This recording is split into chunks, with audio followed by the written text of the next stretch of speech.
The committee will come to order.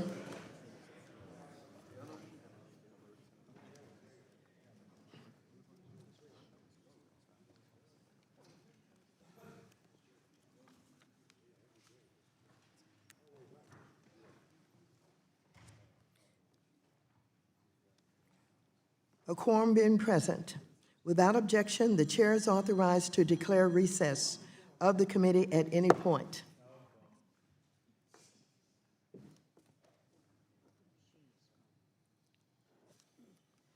Pursuant to Committee Rule 3 and House Rule 11, the chair announces that the chair may postpone further proceedings today on any vote relating to any matter under consideration during today's markup.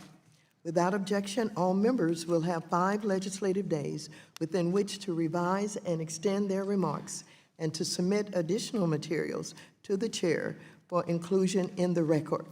The chair notes that amendments that were filed 24 hours in advance of the markup will have priority for consideration. I now recognize myself for 5 minutes on the measures under consideration today. Before I talk about the measure that we're going to take up, I'd like to again reiterate what I had a discussion about prior to our Republican members entering the room, so that you will be fully informed and understand what is happening on XM reauthorization.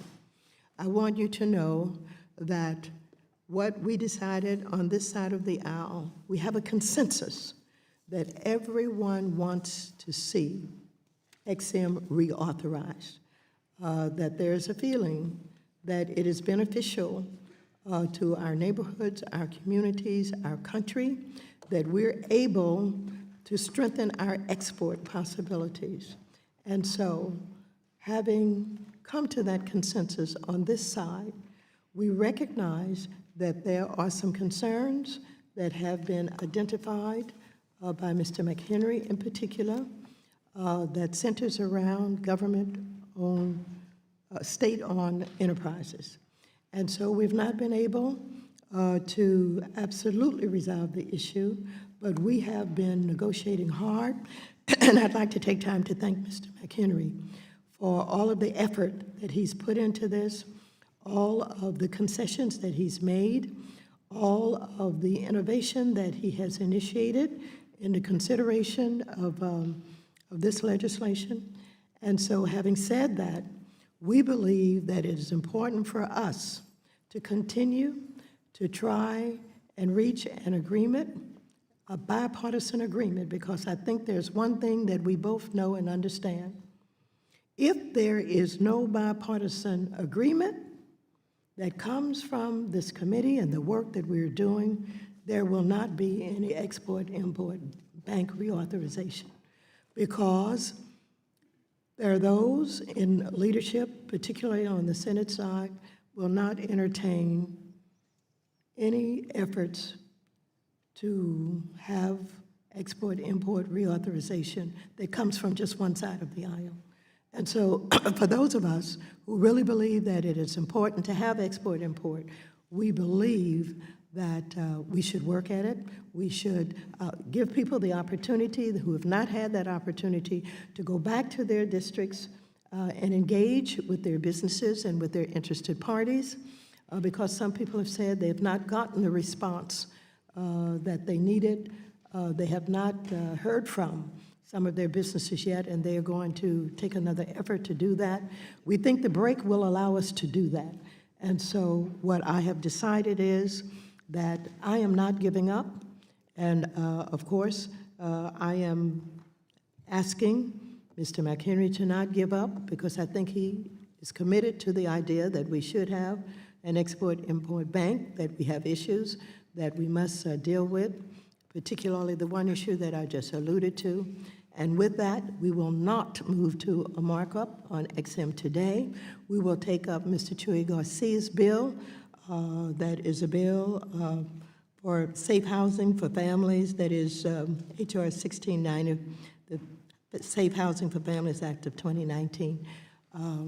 And so, with that, I'm going to go ahead and yield to the ranking member, Mr. McHenry, for his opening statement. I thank Chairwoman Waters for yielding. To call this a missed opportunity is an understatement. No one said bipartisanship was going to be easy. We have a Democrat-controlled House. We have a Republican-controlled Senate. We have a Republican in the White House. Mindful of that, Chairwoman Waters engaged in sincere negotiation. She's a tough negotiator. You didn't have to be in the room for your interest to be represented by either her or me. We've spent 6 months at this. We spent directly well over a dozen, well, I don't even know how many hours, quite frankly, but there's an enormous amount of give and take. What we have here is a bipartisan compromise. It's not perfect at all. And at points, we came very, very close to having a deal. And I gave again, and I gave again, and I gave again. It still wasn't enough. So I've worked diligently on this for the last 6 months because I think XM Bank, if reauthorized correctly, can help our economic challenges internationally. My goal continues to be, and committee Republicans' goal continues to be, to ensure American businesses are exporting more products around the globe than ever before. I want to make sure that we continue to grow our economy and create jobs for the American people. This 7-year reauthorization bill raises the bank's exposure limit to accomplish those goals. To modernize the bank, we also ensure that we confront the rising global surge of China by offering 2 creative programs, a 30% set-aside to ensure the bank is promoting exports and emerging technologies that will counter China's effort to dominate the world economy, and the second, a prohibition of the bank financing deals for state-owned enterprises that are controlled or operated by the Communist Party of China. Now, it appears that that is the reason why we're not marking up today. But I want, for the record, members to hear what this provision is that is so objectionable to some. It says that if you have 25% or more control by the state of China, you would have to go through an enhanced review. The enhanced due diligence review is section M, subsection 3A. The foreign entity provides goods, services, or materials or financial support in connection with any of the following policies, operations, or entities of the government of the People's Republic of China. 1, the People's Liberation Army and the Ministry of State Security. That is the equivalent, it is the military operations of the state of China, and it is the intelligence bureaus, the combination of the CIA, FBI, and state police that internally have operations within China and externally. Subsection 2, activities pursuant to the Belt and Road Initiative or any successor or comparable activity of that government. That is the national state objective of China to go into sub-Saharan Africa and South America, the third world mainly, to provide infrastructure and to give such reasonable and fantastic financing that no one can turn it down except when they can't afford it, and then the state of China takes it over. They have a nationalistic view. We've had debates here and in intelligence and across Congress about this. We agree this is a problem for us if we don't confront it. 3, if that entity has been proved to be a part of the abuse of human rights, including the restrictions of freedom of expression and mistreatment of ethnic or religious minorities in China. That is the objectionable language, those 3 provisions. So for those of you who think that this is such a bad provision, read the contents of this. It is a sincere effort to get at our equities on both sides of the aisle and confront China and the rise of China globally using our Export-Import Bank. That is the reason we're not having this markup today. That language is the sticky part of this bill. It is meant to be. And what I would say is not because of lack of sincerity by the chairwoman, nor I, but there's a massive amount of hubris downtown. There is this disregard for American nationalistic needs for us to be safe and secure by industry. And it's the hubris of industry and the greed of industry that is driving this division between us on this panel. Let us not let that happen. Let us come back to the table. Let's agree to this deal, and let's move forward for the good of the American economy. Thank you very much, Mr. McHenry. Thanks, I got it going. This is great. Okay, so what's next here? Where are we? At myself for 5 minutes.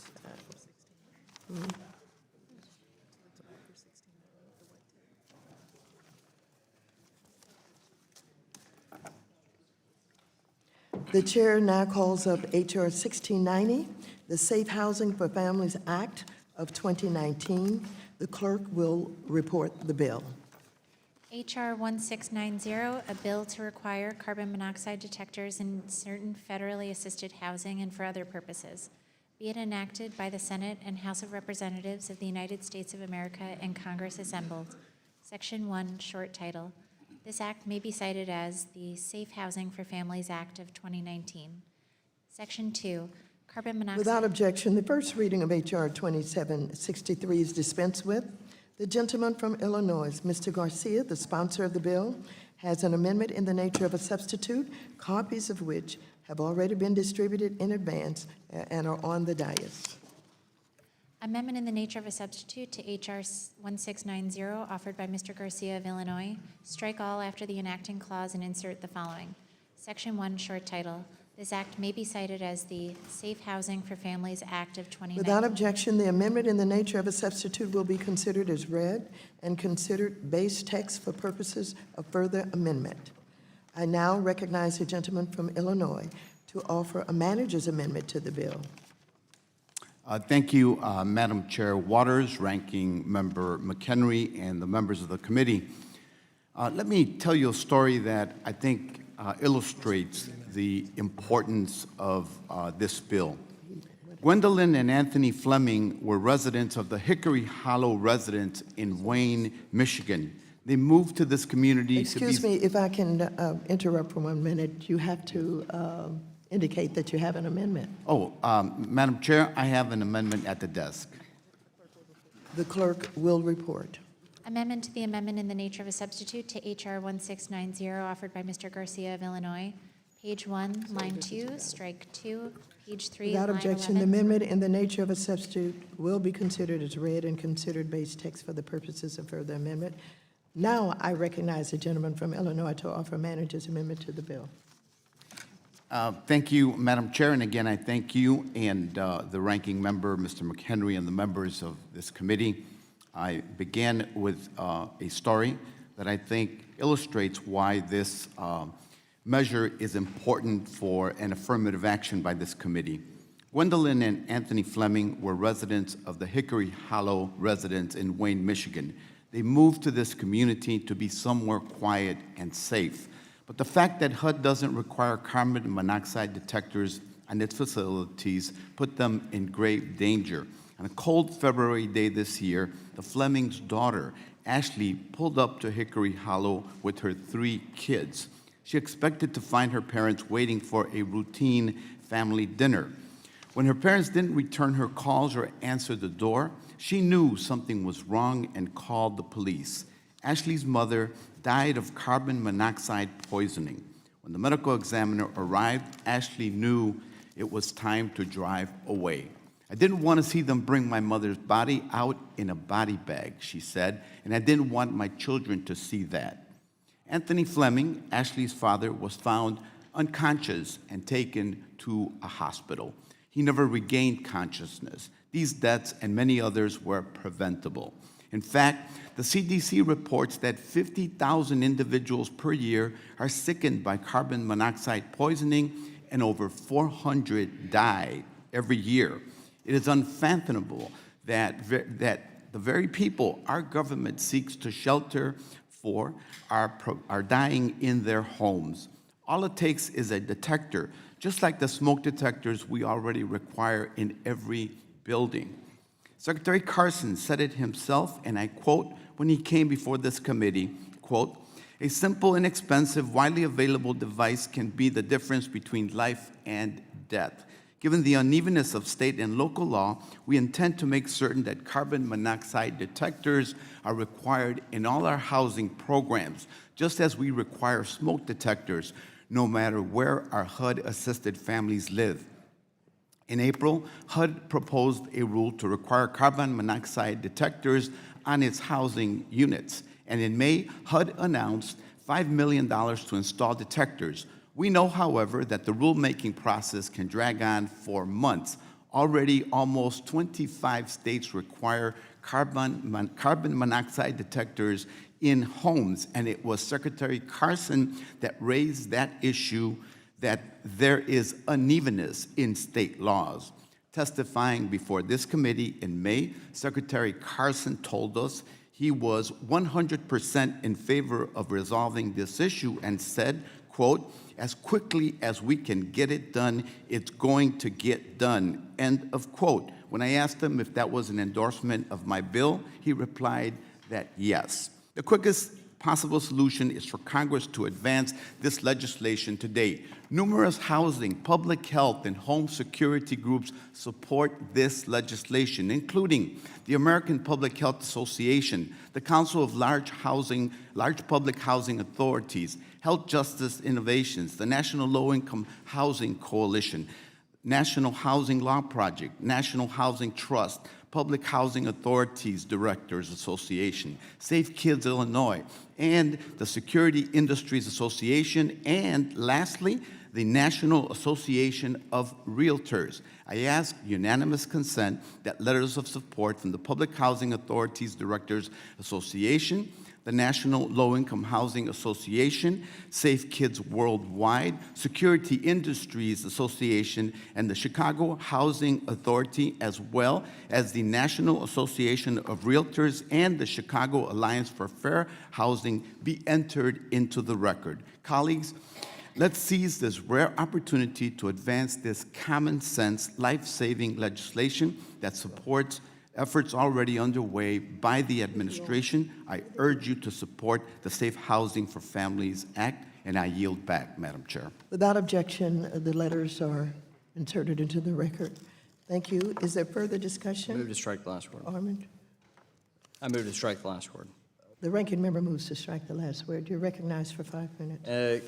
Colorless, odorless gas. Not specifically talking about congressional debate. Sorry, that was a joke. Sorry.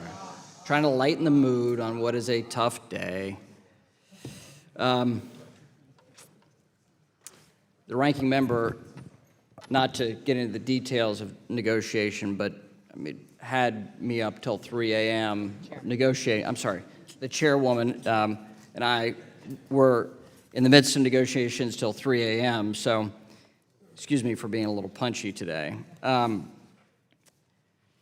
Carbon monoxide is a colorless, odorless gas emitted from household items like stoves, furnaces, fireplaces, or portable generators. Can suddenly cause death or illness when inhaled. The CDC reports that each year more than 400 Americans die from unintended carbon monoxide poisoning, and more than 4,000 are hospitalized. This is a serious issue. We have before us a reasonable bill with a low cost to the taxpayer, and I think it's important that we move forward in a bipartisan way. I urge adoption and yield back the balance of my time. Is there further debate on the amendment? For what purpose does the gentleman from I California want to seek strike the recognition? requisite number of words. The gentleman is recognized for 5 minutes. This is an excellent bill. I support it. I commend the gentleman from Illinois, and I'll use the rest of my time to speak to the bill we're not marking up today, and that is the Ex-Im Bank bill. This is the committee where we should focus on economics, on jobs. But there is in this bill a provision on foreign policy, and I support the idea of including in the XM bill provisions to carry out and enforce America's existing foreign policy, but where instead we introduce whole new objectives for our foreign policy, you've got to ask, why do we have a foreign affairs committee? Should appropriators be creating policy or allocating money? Should this committee be using its control over money and banking to try to carry out foreign policy that has not been adopted? I chair the Asia Subcommittee. We've spent a lot of time looking at state-owned enterprises in China, looking at Belt and Road and the China policy. And I invite the ranking member of this committee to come join us in those hearings. Will the gentleman yield?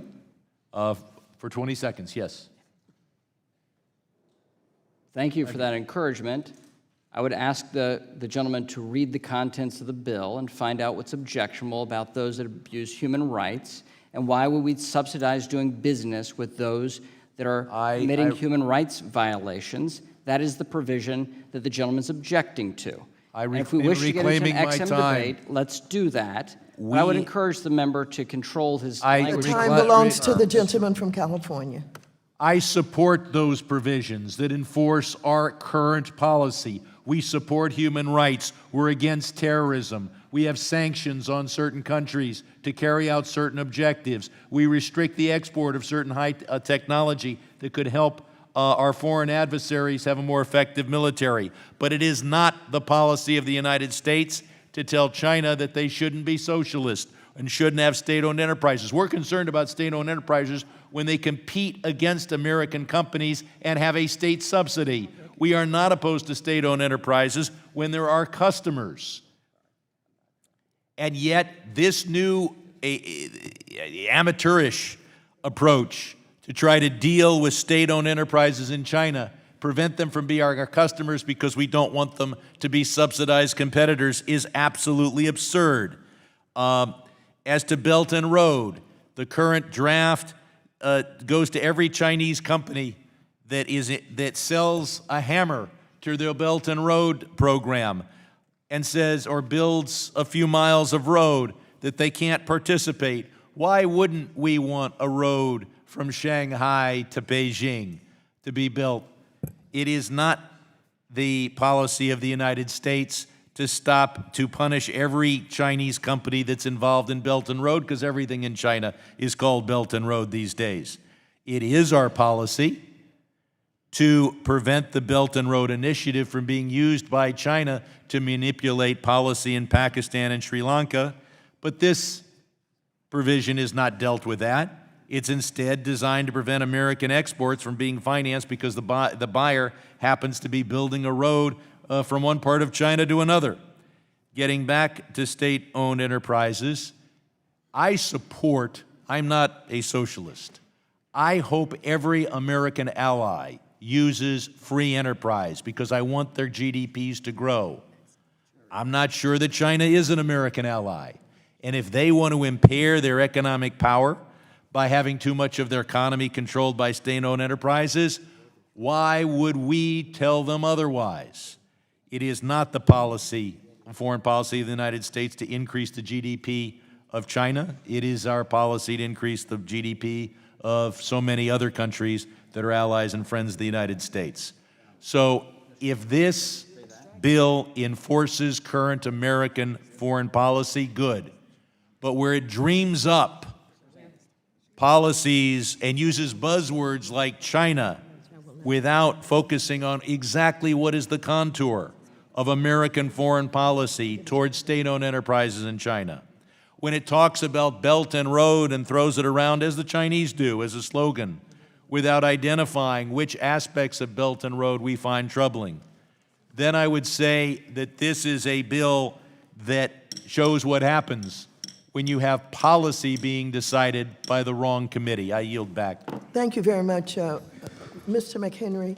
I will certainly yield to you guys to respond because of the time that was taken by Mr. Sherman to deviate from the bill that we were involved in to talk about XM. I will offer seek recognition. Yes, I recognize the gentlelady from Missouri. I thank the And gentleman. before you do, let me just say this. After this, I will not recognize anybody else to talk about XM. This is it. We're in the middle of Mr. Garcia's bill. We will continue with that. So I will recognize you because it's only fair, given the time that Mr. Sherman has taken. I thank the You're chairwoman. recognized for 5 I minutes. thank the chairwoman, and I thank her for her honest negotiations with our ranking member, whom all of us on our side of the aisle, we have his back and have supported and have been fully informed and engaged in this discussion. And I'm grateful for the work that the ranking member has done in this regard. As vice ranking member of this committee, it has been really something to see what we thought was a strong bipartisan effort here. I can't even believe that this has fallen apart. And I, too, serve on the Foreign Affairs Committee and on the Asia-Pacific Subcommittee, and I'm quite aware of the issue at hand here when it deals with SOEs in China. I would like to yield my time to the ranking member. And I thank you, Ms. Wagner. The measured statement of Chairwoman Waters, the measured statement, I believe, by me, shows the sincerity by which we've engaged in this. We've had passionate, vigorous disagreement and debate. We came to consensus. I think we have a good product. And if the gentleman wishes to have a debate about state-owned enterprises and the nature of the Chinese regime, we can certainly have that debate.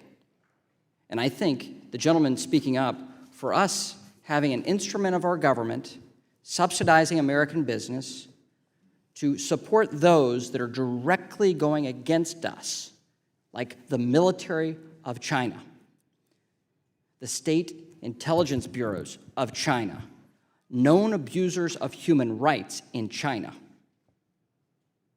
I think it's a hell of a thing to defend in a debate like this. So I applaud you for being vocal about your views. I welcome this disagreement. That doesn't undermine my sincere belief that we should oppose those things, even if the gentleman says that we don't have this in other provisions of foreign policy. However, we do. And in fact, in the charter of the XM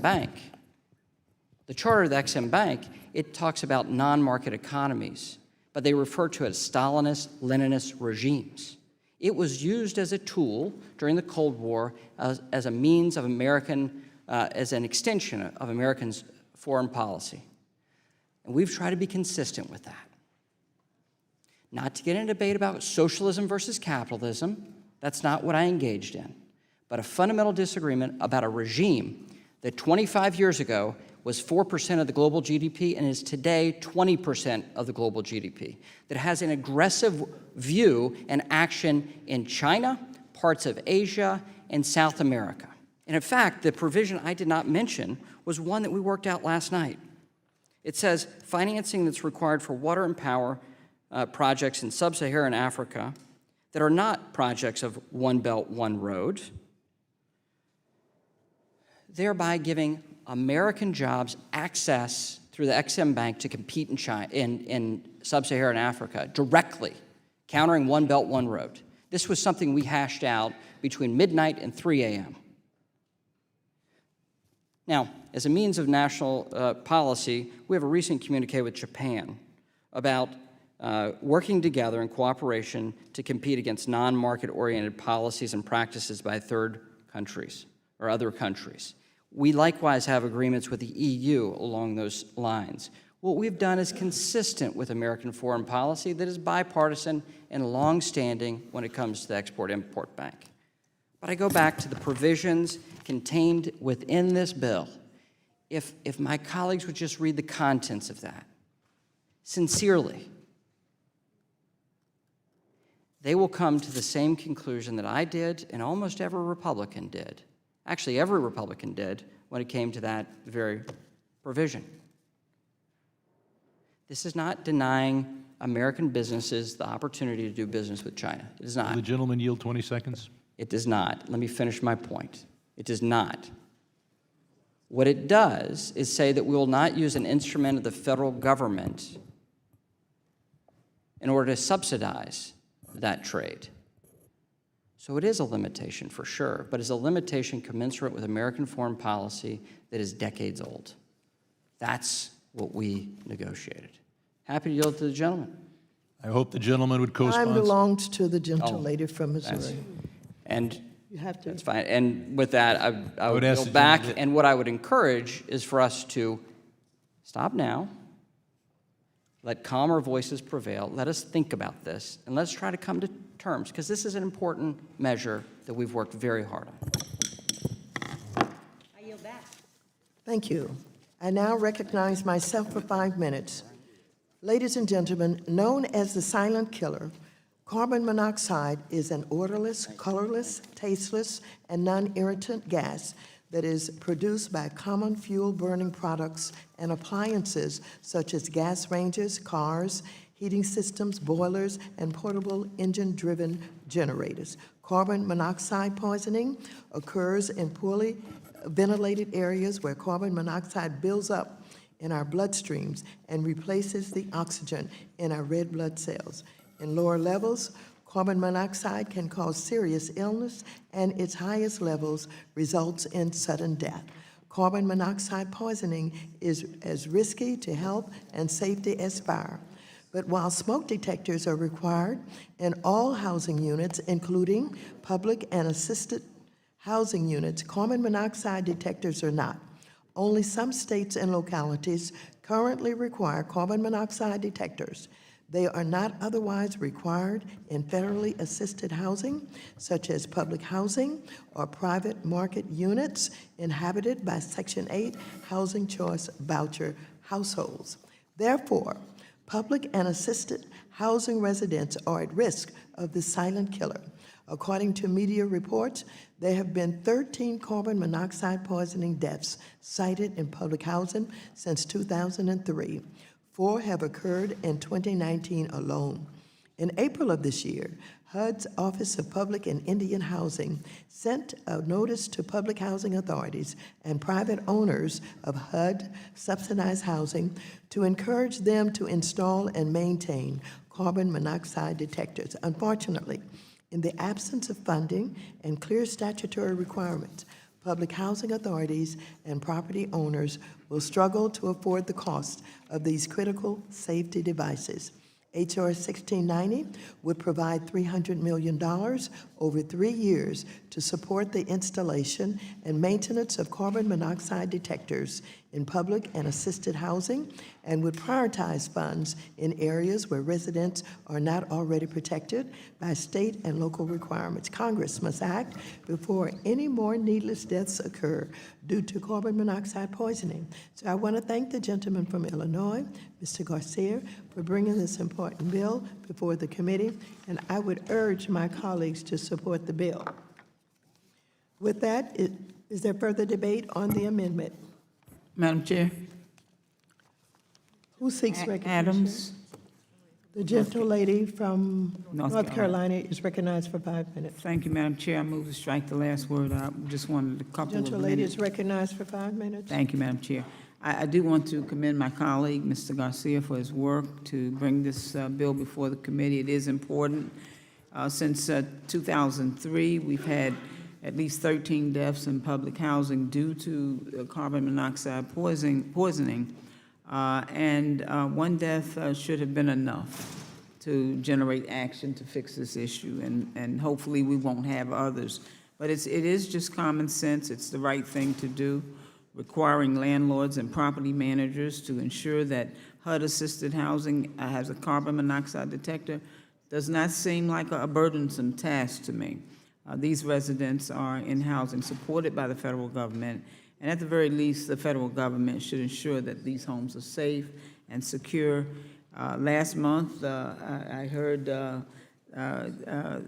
it said from HUD that they would need Congress to pass a new law in order for the agency to move faster. So this legislation does that. I do urge my colleagues to support the bill, and I yield back balance of my time, Madam Chair. Is there further debate on the amendment? If not, the question occurs on the amendment. All those in favor of the amendment say aye. Aye. Those opposed, nay. In the opinion of the chair, the ayes have it, and the amendment is agreed to.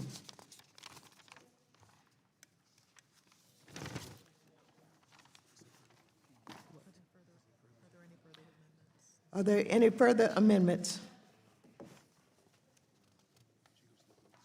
Do we have a recorded vote?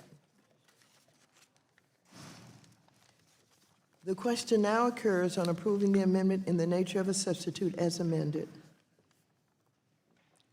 All those again in favor, say aye. Those opposed, nay. In the opinion of the chair, the ayes have it, and the amendment in the nature of a substitute is agreed to. The question now occurs on ordering H.R. 1690 as amended to be reported favorably to the House. All those in favor of approving H.R. 1690, say aye. Those opposed, nay. In the opinion of the chair, the ayes have it, and H.R. 3407 is reported I'm sorry. Oh. Is reported favorably. Is reported favorably to the House. Without objection, committee staff is authorized to make necessary technical and conforming changes to all bills under consideration during this markup. Pursuant to House Rule 11, Clause 2, L, all committee members will have the right to file with the clerk of the committee supplemental, additional, minority, and dissenting views to all bills under consideration. I thank all of the members for your attendance here today. And with that, this committee is adjourned. Thank you.